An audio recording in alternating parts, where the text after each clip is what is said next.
Last week, Sony released a firmware upgrade for the A6300 camera.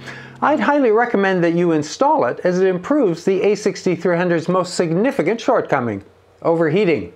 In January, I compared the A6300 to the A6500 and tested the two side by side.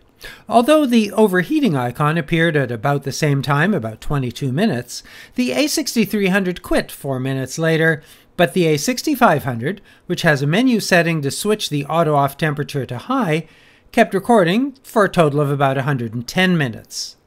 The 2.0 firmware for the A6300 added the same menu setting, so I'm setting the auto power off to high and recording using the same settings, although it's slightly warmer today. 4K 24p 100 megabits with an external USB battery, as the internal battery only lasts for about 60 minutes. And I have a second SD card ready, as a 64GB card only holds about 98 minutes.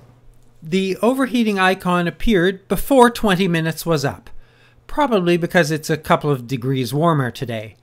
There's still an arbitrary stop at 2950, there's still no warning, but you can resume recording immediately.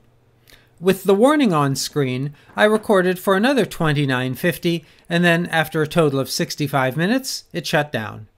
That's a distinct improvement, and without the A6500 to do a side-by-side, and considering that the overheating icon appeared earlier, I'm going to judge this as not quite as good, but clearly much better. Over twice as long as with the previous firmware. Maybe in the next firmware update, Sony could also reset the temperature at which the overheating icon appears. Having it on screen for 30 minutes certainly isn't helpful. Thanks for watching. I do read and reply to all relevant and civil questions. Use the comments field below.